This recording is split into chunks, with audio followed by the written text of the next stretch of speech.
नमस्ते दोस्तों, welcome to कॉन्फिडिया। इस वीडियो में हम जानेंगे विराम चिन्ह के बारे में। चलो इस वीडियो को शुरू करते हैं। विराम चिन्ह किसे कहते हैं? किसी वाक्य को लिखते समय जब हमें रुकना होता है तब हम विराम चिन्ह का प्रयोग करते हैं। आइए तरह तरह के विराम चिन्ह देखते हैं। पूर्ण विराम यानी फुल स्टॉप।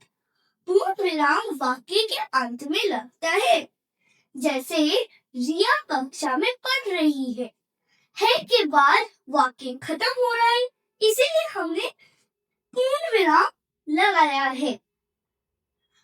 अल्प विराम यानी कॉमा। अल्प विराम वाक्य के शब्दों के बीच में लगता है, जैसे मैं बाजार से केले, सेब और संतरे लाई हूँ। यहाँ पर हमने अल्प विराम केले और सेब के बीच में लगाया है। प्रश्न सूचक चिन्ह यानी क्वेश्चन मार्क। प्रश्न सूचक चिन्ह प्रश्न के अंत में लगता है, जैसे क्या तुम घर से अकेले आए हो के बाद हमने प्रश्न सूचक लगाया है, क्योंकि हो के बाद प्रश्न खत्म हो रहा है। विस्मय सूचक चिन्ह यानी एक्सक्लेमेशन मार्क। विस्मय सूचक चिन्ह विस्मयबोधक शब्दों के लिए यूज होता है, जैसे अरे। यहाँ पे हमने अरे के बाद विस्मय सूचक लगाया है। वाह, हाय, शाबाश आदि। तो इन शब्दों के बाद हमने विस्मय सूचक चिन्ह लगाया है।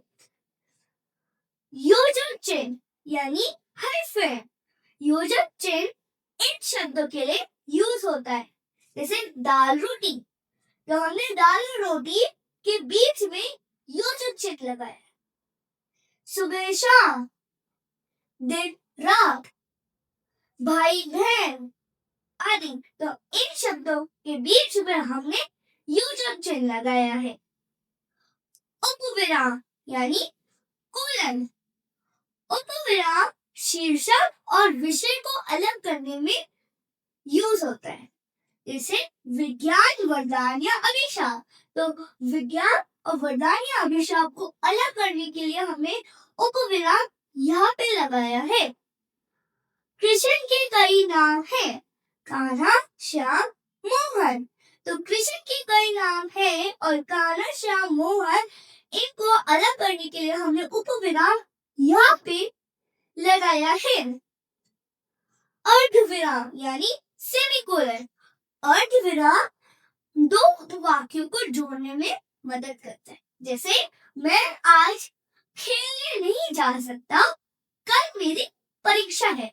तो इन दो उपवाक्यों को अर्धविराम जोड़ रहा है, तो हमने अर्धविराम यहाँ पे लगाया है। उद्धरण चिन्ह यानी single and double inverted commas.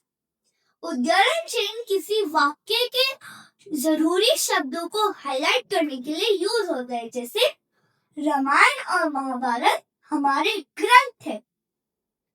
इस वाक्य में रामायण और महाभारत जरूरी शब्द है, तो हमने इनको उद्धरण चिन्ह में के साथ लिखा है। कोष्ठक चिन्ह यानी ब्रैकेट्स। कोष्ठक चिन्ह किसी वाक्य के शब्द के अर्थ को बताने के लिए यूज होता है, जैसे दशहरा पर दशानन, रावण का पुतला जलाया जाता है। तो दशानन, इस वाक्य में हम दशानन को रावण भी बुलाते हैं, तो रावण को हमने कोष्ठक चिन्ह में लिखा है। निर्देशक चिन्ह यानी डैश। निर्देशक चिन्ह संवादों के लिए यूज होता है, जैसे गीता ने कहा मैं चली जाऊंगी। तो गीता ने कहा के बाद हमने निर्देशक चिन्ह लगाया है। तो दोस्तों, तो ये था मेरा वीडियो विराम चिन्ह पे। आई होप आपने तरह तरह के विराम चिन्ह और उनके यूजेस समझ लिए होंगे। तो please like, share and subscribe to my channel कॉन्फिडिया।